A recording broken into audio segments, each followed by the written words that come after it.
what's up? So it's been quite a long time. So since I don't really come right here to make a video for you. So in today's video, we are going to take a look at Ielts reading. You know, Ielts is an academic exam, which many people actually need to prepare. And some people, they might need to prepare this type of exam because they want to migrate a country. Some other people, they have to prepare this exam because of university admission, and it could be also for master degree program, whatever. So today, let's take a look at Ielts reading. In the Ielts reading, we have two different types. We have the general one and we have the academic one. Today, you're questioning yourself which one Nixon is going to talk about. I am going to introduce both of them for you. I will introduce the academic one and I will introduce also the general one, but I'm not going to go in details about them. I will only teach you techniques about how to deal with the reading exam. Let's take a look with the general one. In the general Ielts reading, you are going to deal with lots of terminologies, and a lot of students may speak very good English, and when they come across this type of exam, they feel that there are so many vocabularies that they don't know. Is it a problem? You might think that, wow, my English is not enough because when I'm speaking with teacher Junior, he understands everything I say. When I'm speaking with teacher Naji or teacher Rams, they understand everything I say. What happened today, across of this exam, I cannot understand the meaning of this word. Take it easy. So even a native speaker do not understand every single word they come across in a passage. So all that you need to try to understand is the context that the word is being used in the sentence. Well, now the academic reading, people use it, just as I said before, for university exam admission. In both of them, general and academic, you are still going to deal with three different passages or three different texts. And in those texts, you are going to deal with the following. I will explain. Let's take a look here. Type of passages. The type of passages would be basically, there would be a passage which is going to be a factual passage. I'm going to write down real quick for you. So I put it here. Factual passage. So you're probably going to ask me, what is a factual passage? If you look at the word very well, you would see the prefix, fact. You know what a fact is? A fact is an evidence. A fact is a kind of information that is real, something you can prove, right? So when you look at the suffix tural, it means an evidence that is stated in the passage where you're reading. So the other passage you will deal with will be claim. Well, is this a new word for you? The word claim. It is not a new word for you. You claim many times about things that you're not very sure about. When you hear something from a third-party person, I'm talking about a third party. What is a third party? So let me write that word real quick. So I'm going to write it here. A third party. A third party means not a direct concern. For example, I'm sitting in my office or I'm sitting in my classroom and I heard behind the building or behind the class somebody talks about something.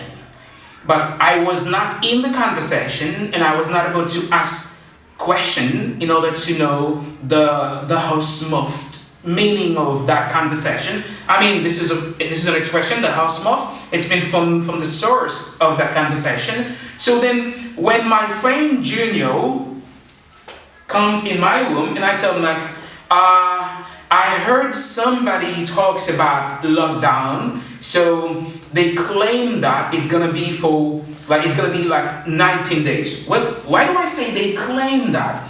I say they claim that because I'm not very sure about it. Claim is something that you claim back something when you don't have the authenticity of that thing. So now let's just focus a little bit more in the first passage, which is a factual passage. How can you deal with this? In a factual passage, there are two types of question you can deal with when it comes to Ielts with the exam. It is going to be true and false. You can deal with the question true or false, and also and not given. Well, what do I mean? If you're dealing with a factual passage, they cannot ask you yes or no question. I will tell you when they can ask you yes or no question. In a factual passage, they will ask you whether the answer is true about the question, or whether the answer is false about the question, or whether it's not given. Let me explain quickly. When can you get an answer non-given or not given? When can you state like an answer that is true or false? So, question for you, my student. What does true stand for? What does the word true stand for? Since we were talking about factual passage, that means you're dealing in a passage where there is complete evidence of every single thing that you say, or every single question that the passage stated about. So, the word true means that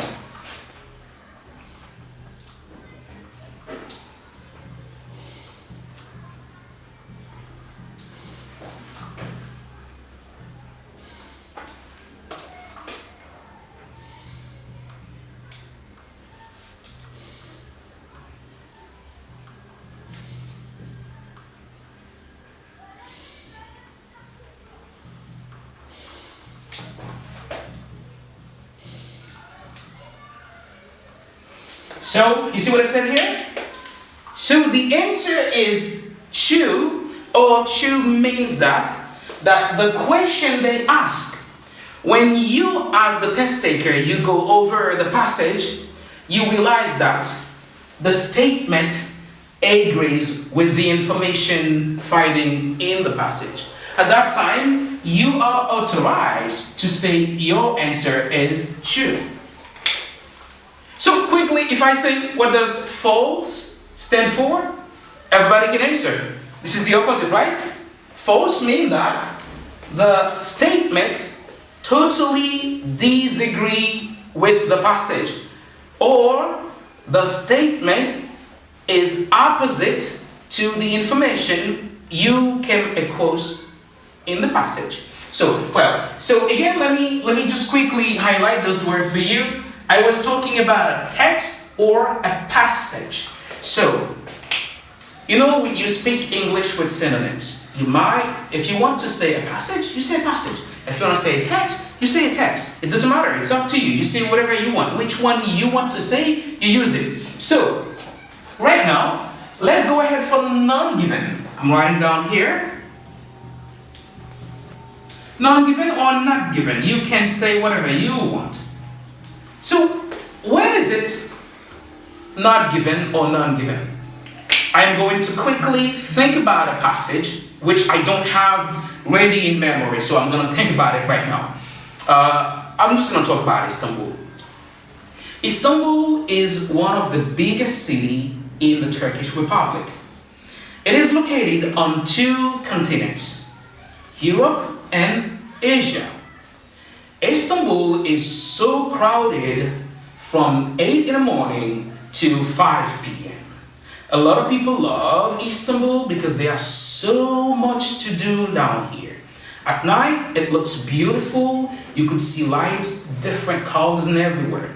And depends on where you live, you could have a good bird's eye view. Like you could dominate a lot of other places far from where you stay. And Istanbul also has borderline with different countries in the Europe. So that was my passage. Imagine that I'm the student and this is the passage I read. And at the end of that reading, they asked me a question. Answer. True or false and not given, Istanbul has borderline with Bulgaria. So what could be my answer? Can I say my answer is true? Well, maybe I know Bulgaria has borderline with Turkey and also has borderline with Istanbul. But in the passage, it was not mentioned. They did not talk about Bulgaria. Therefore, what is the answer? The answer is not given. So you quickly understand how to answer a question about true, false, not given. So let's go further. Let me explain you what is a claim passage. A claim passage is a passage in which, for you as a test taker to understand whether the answer is yes, whether the answer is no, or the answer will be not given, you need to follow the reader. You need to follow the writer. You need to follow the behavior of the writer. Why? Because something that is claimed does not mean something that is real. It might change at a certain moment. So, I don't know how many of you who pretty much know about La Fontaine. La Fontaine was a fabulous. So a fabulous is somebody who writes fables. So what's a fabulous? A fabulous is a type of text where the writer actually using animals or any object to talk about real life, and then you don't really know what those personages represent in the passage. I don't know how many of you who knows that there are so many stories about La Fontaine, but La Fontaine wanted to talk about the king, Louis XIV, in the French Republic.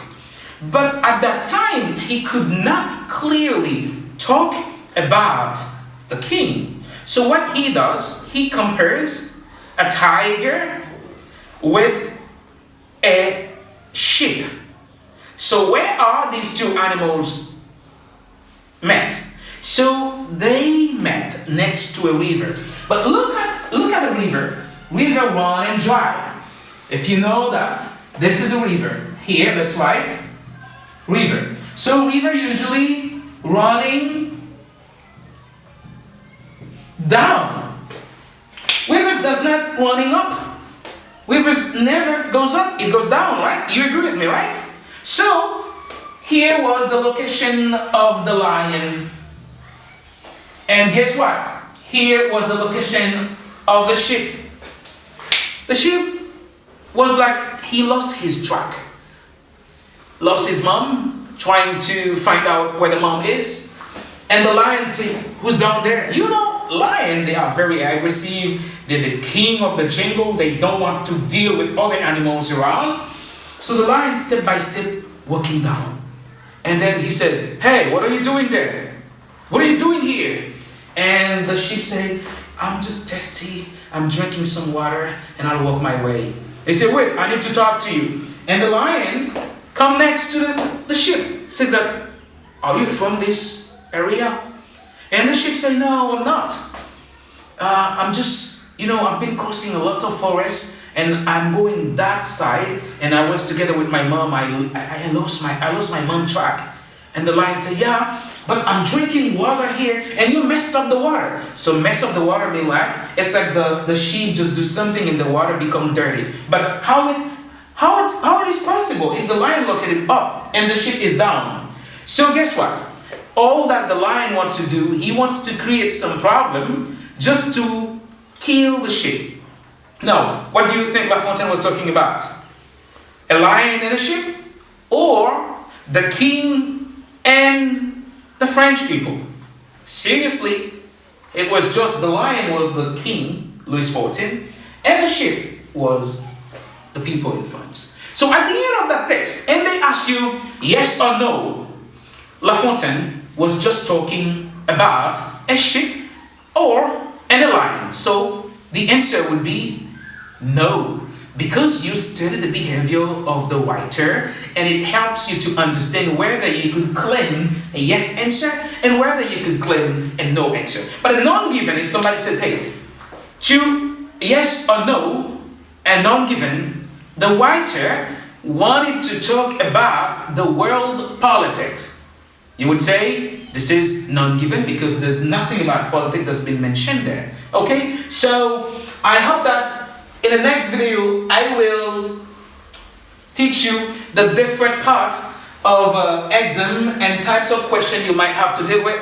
People, it's always a pleasure to be with you. As you know, there's nothing more enjoyable than being a teacher and to teach you from here. Don't forget that. All I require from you is a like and share the video and leave whatever the comment would be below. Thank you. It was Nick. Bye.